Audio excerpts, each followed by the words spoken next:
السلام علیکم ورحمۃ اللہ وبرکاتہ۔ پنجاب کے اس چھوٹے سے گاؤں کے بیچوں بیچ ایک شاندار اور بڑا بنگلہ تھا جسے لوگ مقصود ہاؤس کے نام سے جانتے تھے۔ یہ بنگلہ گاؤں کے وڈیرے مقصود صاحب کا تھا، جن کا رعب اور دبدبہ پورے علاقے میں چھایا ہوا تھا۔ مقصود صاحب کے 5 بیٹے اور 3 بیٹیاں تھیں، اور وہ اپنی اولاد سے بے حد محبت کرتے تھے، مگر ان کی تربیت میں سختی اور نظم و ضبط کا بہت خیال رکھتے تھے۔ مقصود صاحب کا غصہ پورے گاؤں میں مشہور تھا۔ جب وہ غصے میں آتے تو ان کی آنکھوں کی سرخی اور چہرے کی سختی دیکھ کر ہر کوئی خوف زدہ ہو جاتا تھا۔ کوئی بھی شخص ان کے سامنے اونچی آواز میں بات کرنے کی جرأت نہیں کرتا تھا۔ گاؤں کا ہر فرد ان کے غصے سے ڈرتا تھا، مگر ایک عجیب بات یہ بھی تھی کہ مقصود صاحب دل کے بہت رحم دل انسان تھے۔ اگر کوئی شخص پریشانی میں ہوتا تو وہ اپنا سب کام چھوڑ کر اس کی مدد کے لیے پہنچ جاتے۔ گاؤں کا ہر چھوٹا بڑا فیصلہ مقصود صاحب کے پاس ہی آتا تھا، چاہے کسی کی زمین کا جھگڑا ہو، کسی کے گھر کا مسئلہ ہو یا کوئی اور تنازع۔ گاؤں والے مقصود صاحب کے پاس اپنی فریاد لے کر آتے، وہ سب کے مسائل کو سنجیدگی سے سنتے اور اپنی سمجھداری سے فیصلہ کرتے، اور ان کا ہر فیصلہ گاؤں کے لوگوں کے لیے حرف آخر ہوتا۔ مقصود ہاؤس کی دیواریں بلند اور دروازے بڑے تھے، جیسے مقصود صاحب کی شخصیت کا عکس ہوں۔ گاؤں کے لوگ ان سے محبت اور خوف کا عجیب سا امتزاج رکھتے تھے۔ مقصود صاحب کی شفقت بھی لوگوں کے دلوں میں تھی، مگر ان کے غصے سے سب ہمیشہ محتاط رہتے تھے۔ پنجاب کے مشہور گاؤں کھیوڑا کا ذکر کیا جائے تو یہ اپنی قدرتی خوبصورتی اور تاریخی اہمیت کی وجہ سے جانا جاتا ہے۔ کھیوڑا پاکستان کا سب سے بڑا اور دنیا کا دوسرا بڑا نمک کی کان والا گاؤں ہے، لیکن اس کے قدرتی مناظر بھی کسی جنت سے کم نہیں۔ کھیوڑا کے گرد و نواح میں سرسبز پہاڑیاں اور ہرے بھرے کھیت ایک دلکش منظر پیش کرتے ہیں۔ صبح کے وقت جب سورج کی نرم روشنی پہاڑوں پر پڑتی ہے تو ایسا محسوس ہوتا ہے جیسے زمین سنہری چادر میں لپٹی ہو۔ کھیتوں میں کسان محنت سے فصلیں اگا رہے ہوتے ہیں، اور ہلکی ہوا ان کھیتوں میں سرسوں کے پیلے پھولوں کو جلا رہی ہوتی ہے۔ یہاں کی فضاؤں میں مٹی کی خوشبو اور تازگی بسی ہوتی ہے جو ہر سانس میں سرور بھر دیتی ہے۔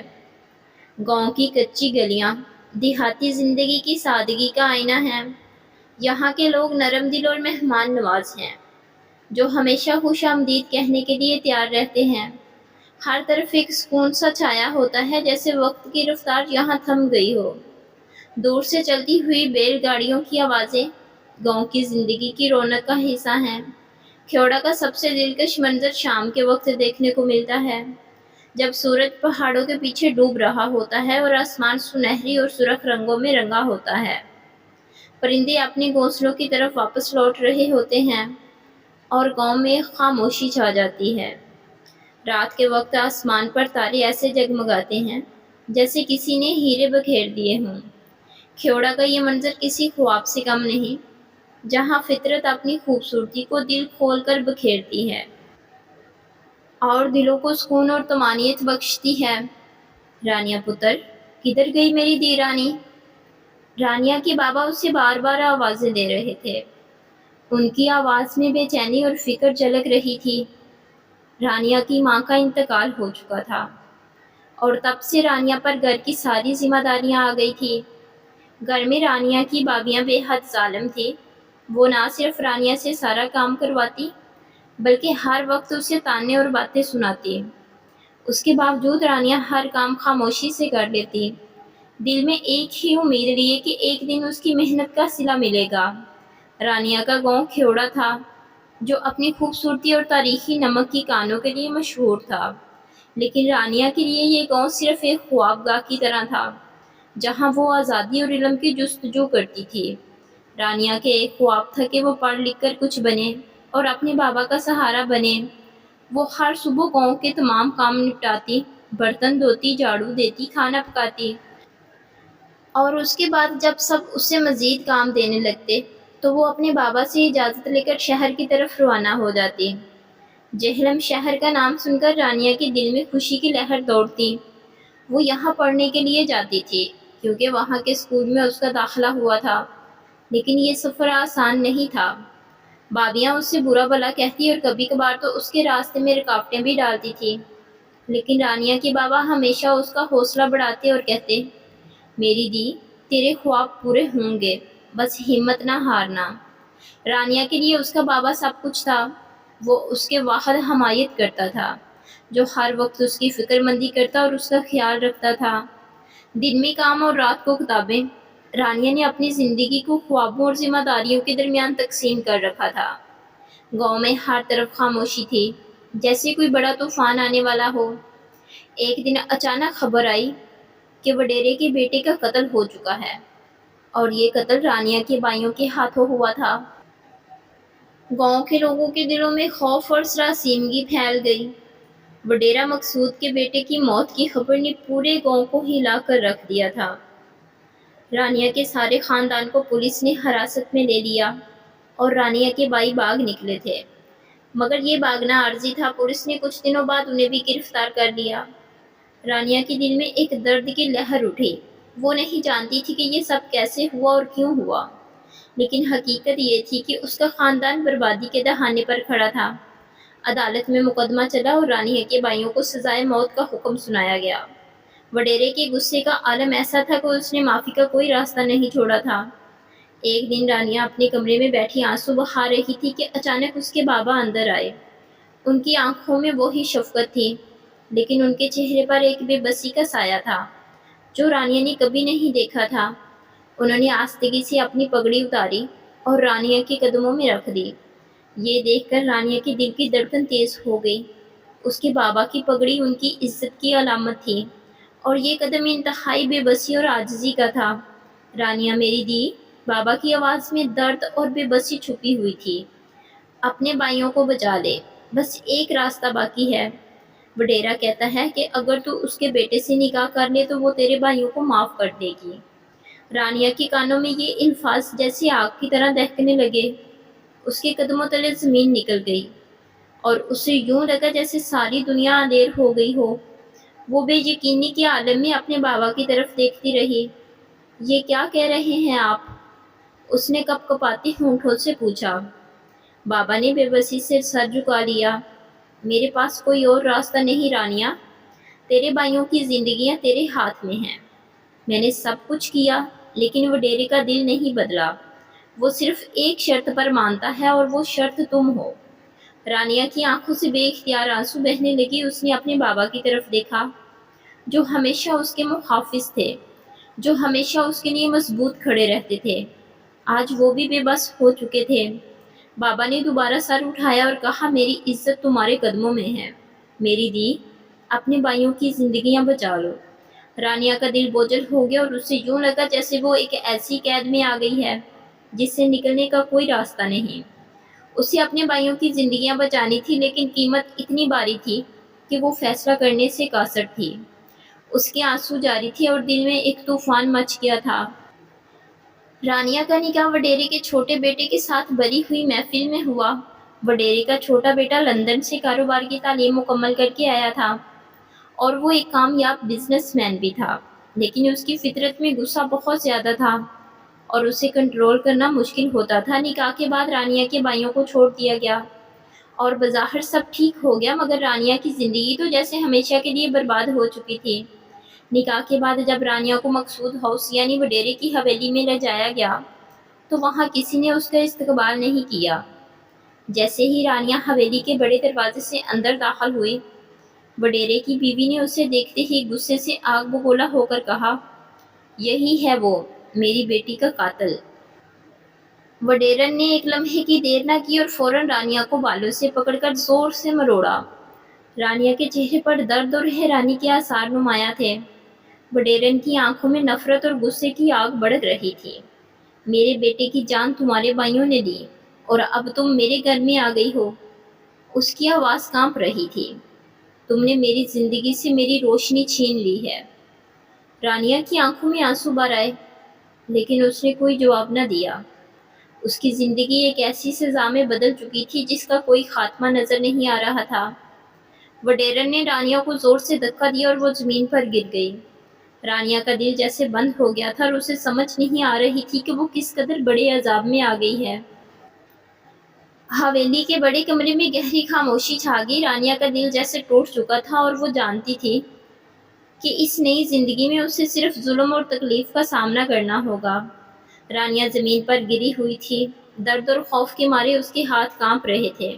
ابھی وہ سنبھلنے کی کوشش کر رہی تھی کہ اچانک اس کا شوہر تیمور غصے سے بھرا ہوا اندر آیا۔ اس کے چہرے پر سختی اور آنکھوں میں نفرت تھی۔ یہ کیا ڈرامہ لگایا ہوا ہے تم نے؟ تیمور نے رانیہ کو دیکھتے ہی سخت لہجے میں کہا۔ میرے ماں باپ کا جینا حرام کر دیا ہے تم نے۔ اس کی آواز میں نہ کوئی ہمدردی تھی نہ کوئی نرمی۔ رانیہ نے خوف سے تیمور کی طرف دیکھا لیکن بولنے کی ہمت نہیں ہوئی۔ وہ جانتی تھی کہ تیمور کا مزاج بہت تیز ہے اور وہ بات سننے کی بجائے حکم چلانے والا انسان تھا۔ اٹھو! تیمور نے رانیہ کو بازو سے کھینچ کر اٹھایا اور اسے زور سے جھٹکا دیا۔ اب تمہیں اپنی اوقات میں رہنا ہوگا، وہ سختی سے بولا اور رانیہ کو کھینچتا ہوا حویلی کے پیچھے والے اسٹور روم کی طرف لے گیا۔ اسٹور روم میں گپا اندھیرا تھا، دھول اور مٹی سے بھرا ہوا، اور کونے میں چوہے دوڑتے نظر آ رہے تھے۔ تیمور نے دروازہ کھولا اور رانیہ کو اندر دھکیل دیا۔ رانیہ زمین پر گرتے ہی سہم گئی۔ اس کی آنکھوں میں خوف اور دل میں بے بسی بھر گئی تھی۔ یہیں رہو اور اپنی حد میں رہو، تمہاری آواز باہر نہ آئے، تیمور نے دروازہ بند کرتے ہوئے سختی سے کہا۔